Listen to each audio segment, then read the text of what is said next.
Bonjour à tous, j'espère que vous allez bien.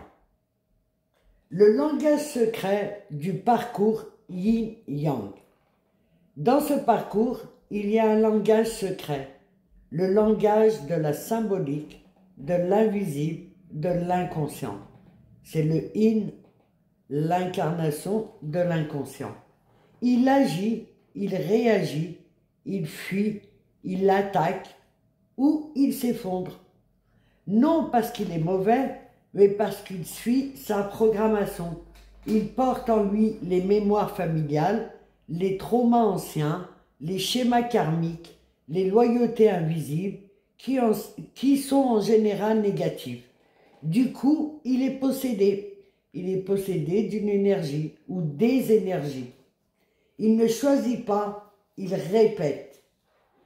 Et il va répéter.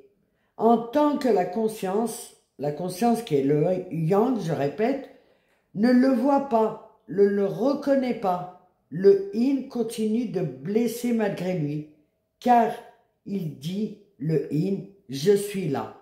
Mais en fait, la conscience, c'est elle qui met un stop énergétiquement, symboliquement. Elle met un stop parce qu'elle n'a pas envie de vivre tous ces trucs négatifs. Elle n'a pas que ça à faire, en fait, de vivre toutes ces charges et ce sont... Elle, la conscience, elle veut vivre l'amour, elle est en quête d'un amour absolu, de belles choses, de bonheur, ce qui est compréhensible. Mais tout le amas de négatif de son yin, elle n'en a pas envie. Ça l'excite pas, on va dire. Hein. Elle a envie de faire des beaux petits restos, elle a envie de se balader et tout ça. Parce que le yang, lui, il est aveugle à l'ombre. Le yang est porteur de conscience. Il voit, il comprend, il veut avancer, mais oublie une chose, son inconscient, son yin, dans sa globalité. Parce qu'en fait, il le voit à travers une certaine lumière, mais tout le sombre, il refuse de le voir quelque part. Je parle au niveau symbolique, il refuse de voir l'ombre du yin.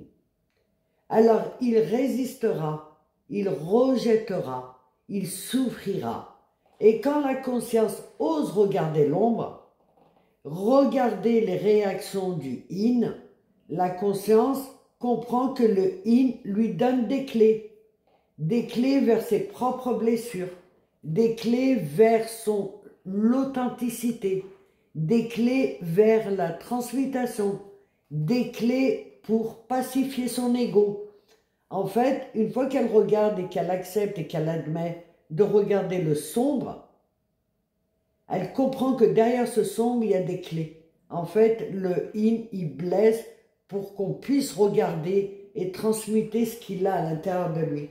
Donc, le fait que la conscience libère les masses sombres et négatives, ça libère aussi l'inconscient. Le yin, il n'a plus besoin de fuir ou de saboter. Il devient un canal de vérité, un révélateur, un guérisseur. Carl Jung disait « Ce que tu nies te soumet, ce que tu acceptes te transforme ». Le yin te montre ce que tu nies. Le yang a le pouvoir d'y mettre de la lumière. Et là, il s'agit vraiment d'un amour véritable. Et mettez-moi en commentaire ce qui est compliqué pour vous à surpasser, à dépasser. Et en fait, lorsqu'il y aura des échanges, d'autres personnes vont vous éclairer et ainsi de suite. Voilà, j'espère que cette capsule vous sera utile. On va continuer dans cette dynamique et je trouve hyper sympa notre communauté. Globalement, c'est super beau. Et merci pour vos likes, vos commentaires, vos partages. Et je vous dis à très vite pour une autre vidéo. Voilà, merci, au revoir.